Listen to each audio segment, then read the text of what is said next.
पहले के लोग 100-100 साल तक जीते थे क्योंकि उनका जीवन था भाई प्रकृति के संग और भोजन था शुद्ध, सात्विक और केमिकल रहित। वे पुरुष और स्त्रियां थे मजबूत, निरोगी, क्योंकि वे ऋषि मुनियों द्वारा बनाई गई आयुर्वेदिक औषधियों का सेवन करते थे। लेकिन आज इस भीड़ भाड़ और केमिकल भरी दुनिया में मनुष्य का शरीर कमजोर, थका और रोगी हो गया है। इसीलिए श्री धन्वंतरी धाम सरकार ने आयुर्वेद की उसी खोई हुई परंपरा को पुनः जीवित किया है। हजारों साल पुराने ऋषि मुनियों के सूत्र से बना दिव्य शक्ति आयुर्वेदिक पाउडर यह शरीर को अंदर से मजबूत बनाता है, रक्त शुद्धि करता है और ऊर्जा भरता है। अब समय है फिर से स्वस्थ, शक्तिशाली, दीर्घायु बनने का। दिव्य शक्ति के साथ अपनाइए प्राकृतिक जीवन शक्ति। आज ही ऑर्डर करें। आपण बघत आहात डिजिटल इंडियाचे डिजिटल न्यूज, ठाम मत मराठी न्यूज। मोरशेवडी ते श्री क्षेत्र आळंदी पायी दिंडीचे आळंदीकडे मार्गस्थ। धुळे तालुक्यातील मोरशेवडी येथे श्री संत एकनाथ महाराज ट्रस्ट यांच्या माध्यमातून दरवर्षी मोरशेवडी ते श्री क्षेत्र आळंदी पायी दिंडीचे आयोजन करण्यात येत असते। बालब्रह्मचारी महादुआप्पा सद्गुरू सच्चिदानंद एकनाथ महाराज, सद्गुरू सच्चिदानंद केरोबा महाराज, स्वामी संत मोनगिरी जनार्दन स्वामी यांच्या पुण्यस्मरणाने हरिभक्त परायण व्यंकटवासी गवळी बाबा यांच्या आशीर्वादाने मोरशेवडी ते श्री क्षेत्र आळंदी पायी दिंडीचे आयोजन करण्यात येत असतं। दिनांक 24 ऑक्टोबर रोजी सकाळी 10 वाजता दिंडीला सुरुवात करण्यात आली। दिनांक 14 नोव्हेंबर रोजी दिंडी आळंदी येथे पोहोचणार आहे। दिंडीमध्ये अभंग, कीर्तन, काकड आरती अशा विविध धार्मिक कार्यक्रम होणार आहेत। 24 ऑक्टोबर रोजी मोरशेवडी गावातून मिरवणूक काढून दिंडी आळंदीकडे मार्गस्थ झाली। यावेळी सरपंच गोरखाप्पा गवळी, मोरशेवडीचे माजी पोलीस पाटील दयाराम पाटील, हरिभक्त परायण जगन्नाथ महाराज, रवी महाराज, राहुल महाराज जळगावकर, प्रकाश महाराज नगरकर, जयराम महाराज, वारकरी महिला पुरुष तरुणी मोठ्या संख्येने दिंडीमध्ये सहभागी झाले होते। यावेळी दिंडीचे आयोजक सदानंद महाराज गवळी यांनी अधिक माहिती दिली। ठाम मत मराठी न्यूज साठी सोपान देसले, धुळे। श्री सद्गुरू एकनाथ महाराज संस्थान रानमळा आणि श्री सद्गुरू एकनाथ महाराज ट्रस्टी श्री क्षेत्र मोरशेवडी या गावाहून श्री क्षेत्र मोरशेवडी ते आळंदी पायी दिंडी सोहळा जवळजवळ हे 19 वर्ष झाले।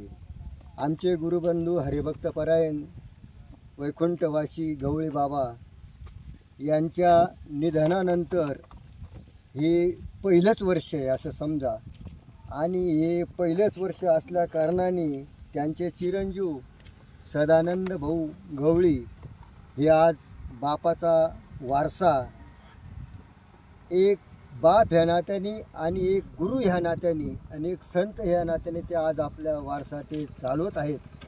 आणि तो वारसा चालवत असताना या ठिकाणी आम्ही सर्व सांप्रदायिक मंडळी जी पंचक्रोशीतील सर्व सांप्रदायिक मंडळी आम्ही त्यांना सहकार्य आमचं आहेच, तद्वत गावातील प्रमुख लोकांनी सुद्धा ते सुद्धा कायम सहकार्य करतच असतात। परंतु आवर्जून इथून पुढं, कारण आप्पाचं वयमान आणि आप्पाचा स्वभाव आणि आप्पाचं जे बोलणं होतं, जे आप्पाचं जे आकर्षण होतं, त्यामुळे आपोआप लोक जमत होते। परंतु आता सुद्धा आपला सदानंद थोडा अनुभवानी वयानी लहान असल्या कारणाने सर्व गावकऱ्यांनी त्यांना सांभाळून घ्यावा अशी एक दुसरी मी गावकऱ्यांना जे सद्गुरू एकनाथ महाराज संस्थान रानमळा अध्यक्ष या नात्याने मी गावकऱ्यांना देखील या ठिकाणी विनंती करतो।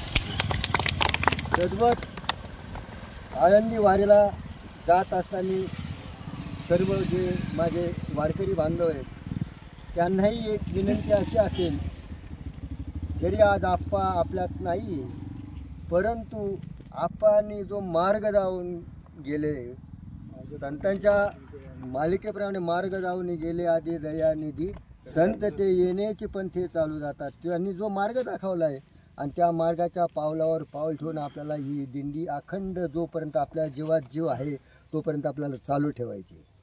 कारण जगामध्ये फक्त एक सर्व समाज, सर्व जाती, सर्व पंथ, सर्व एकत्र आणण्याची जी ताकद आहे ती फक्त माऊलीचीच ताकद आहे. कारण पंढरपूरच्या वाळवंटामध्ये 18 पगड जातीचे संत, याच्यात मुसलमानसुद्धा. विश्वाचे माझे घर म्हटले माऊलींनी. बरोबर. तिथं जाती पण त्याचा काहीच उल्लेख नाही. आज जाती जातीमध्ये, पंथामध्ये, धर्मामध्ये जे माणसामध्ये तुकडे पडत आहेत, हे वारकरी संप्रदाय त्याला मान्यता देत नाही. वारकरी संप्रदाय म्हणजे कोणत्याही जाती धर्माचा, कारण की सगळ्या जातीचे संत आहे. कोणत्या जातीचा संत नाही हे दाखवा तुम्ही. जेवढे 18 संत आहे आपले, त्या 18 संतांमध्ये प्रत्येक जातीचा संत आहे. मग तुम्ही आम्ही एकच आहेत. तुम्ही आम्ही आणि वारकऱ्याचा पंथच आहे. आपण सगळे एक आहोत आणि आपण एक राहू तरच चांगलं आहे. कारण स्वतःचं आत्मकल्याण करायचे आपल्याला. आपण या पृथ्वी तलावर आलो कशा करता, हो इथे येऊन आपल्याला करायचं काय, मेल्यावर आपल्याला जायचं कुठं, हे जे शिक्षण आहे हे फक्त आपल्याला वारकरी पंथच देऊ शकतो. ज्ञानोबा माऊलीच देऊ शकते. एवढं बोलून मी माझे 2 अक्षर संपवतो. रामकृष्ण हरी. सद्गुरू सच्चिदानंद बाबा एकनाथ महाराज यांच्या कृपा आशीर्वादाने व वैकुंठवासी हरिभक्त परायण यमाजी महाराज यांच्या मार्गदर्शनाने आपल्या गावात त्यांचे चिरंजीव हरिभक्त परायण सदानंद महाराज यांनी आज जी दिंडी महाराजांच्या पावलावर पाऊल टाकून आज मोरशिवडी ते आळंदी दिंडी काढत आहे. आणि ही दिंडी कायमस्वरूपी काढत राहावा महाराजांच्या मार्गदर्शनाने. आणि आमच्या गावकरी सर्व त्यांना सहकार्य करू अशी दिंडी त्यांनी काढत राहावा. भगवंताचं नामशरण घ्यावा हीच मी देवाचरणी प्रार्थना करतो. सगळी रोगराई नष्ट करावा, सगळ्यांना सुख शांती मिळो आणि सर्वांना शेतीमालाला सर्वांना भाव मिळो ही माझी विनंती भगवंताचरणी प्रार्थना करतो. एवढे बोलून 2 शब्द करतो. परमपूजनीय आदरणीय गुरुवर्य आमचे श्रद्धास्थान असणारी झाले 3 महिने परमपूजनीय आदरणीय गुरुवर्य हरिभक्त परायण गवळे आप्पा मोरशिवडीकर यांच्या कृपा आशीर्वादाने सद्गुरू मास्तर बाबा सद्गुरू एकनाथ महाराजांच्या कृपा आशीर्वादाने साधू संतांच्या आशीर्वादाने ही आमची पायी सोहळा चालू असते दरवर्षाप्रमाणे. पण आम्हाला एक खंत वाटते मायबापू, दरवर्षाप्रमाणे आप्पा राहायचे आम्हाला हुरूप वाटायचं. पण आता आप्पा आम्हाला सोडून गेले असं वाटतं. पण आप्पा गेले, पण आम्हाला असं वाटतं आप्पा गेले नाही, अजून आमच्या दिंडीमध्ये आहे. पण आप्पांच्या चरणी प्रार्थना करतो, माऊलीच्या चरणी प्रार्थना करतो. आमच्या वारकऱ्यांना कुठलेही संकट कुठलीही बाधा येऊ नये एवढी चरणी प्रार्थना करतो. आमची दैनंदिन कार्यक्रम हरिपाठ, काकडा, प्रवचन, कीर्तन, भारुडं असे रंगीबेरंगी कार्यक्रम होत असतात. तरी पांडुरंगाच्या चरणी माऊलीच्या चरणी प्रार्थना करतो. आमच्या वारकऱ्यांना आणि कुठलंही संकट कुठलंही बाधा येऊ नये एवढी माऊलीच्या चरणी प्रार्थना करतो. आमचा जाण्याचा मार्ग मालेगाव, मनमाड, येवला, पोहेगाव, संगमनेर, आळेफाटा, मंचर, नारायणगाव, चाकण आणि श्रीक्षेत्र आळंदी या ठिकाणी पायदिंडी सोहळा आमचा मार्गस्थ होत असतो दरवर्षीप्रमाणे. यावर्षी 19 वर्षे, पण यावर्षी आमचे बाबा नाही, पण आम्ही म्हणत नाही बाबा आहे, आम्हाला गेले सोडून नाही, पण आहे जगाच्या कल्याणा संतांच्या विभूती परी विभूती. म्हणून माय बापा यारे यारे लहान थोर याती भलती नारी नर. आमच्या महाराज अण्णांनी सांगितलं इड कोणत्याही जातीने आलं तरी काही विषय नाही, पण आम्हाला एक खंत वाटते. आप्पाचं नाव घेतल्यावर हृदय भरून येतं महाराज. का बर आम्हाला लहानपणापासून जवळ मला 15-16 वर्ष झाली आप्पाच्या आशीर्वादाने मला लय मोठा मान भेटला. आपण एक सांगितलं महाराज तुम्हाला आमच्या दिंडीत यावं लागेल. म्हणजे बाबा काहीच नाही, पण आप्पाकडे आप्पाने असं नाही कोणत्याच वारकऱ्याला काही बोलले नाही. आपण एखाद्या कलाकाराला पैसे दिले नाही दिले तरी कलाकारांनी पैसे मागितले नाही. का बर आप्पाचा आशीर्वाद होता. आता मला आशीर्वाद होता माय बापा, मी वर्षाचा 3 लाख रुपये कमावणार माणूसही. आप्पाच्या आशीर्वादाने मला 3 लाख रुपये भेटतात आणि मला इतका माल मोठा भेटलाय.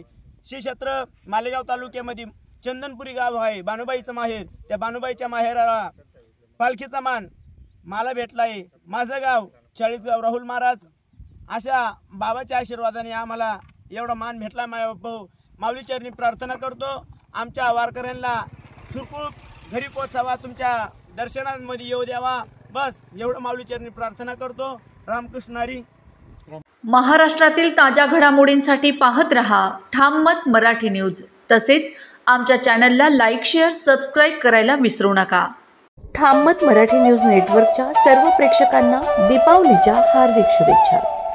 ही प्रकाशाची आणि आनंदाची दिवाळी तुमच्या आयुष्यात सुख, समृद्धी आणि शांती घेऊन येते. आपले आयुष्य लक्ष्मी मातेच्या कृपेने उजळून निघो आणि सर्व संकटांवर मात करून नवे यश लाभो. शुभ दीपावली. शुभेच्छुक मुख्य संपादक सोपान देसले, संपादक सुनील उदीकर, उपसंपादक केदुराय देसले, वृत्त निवेदिका पूनम बेडसे. ठाम मत मराठी न्यूज नेटवर्क.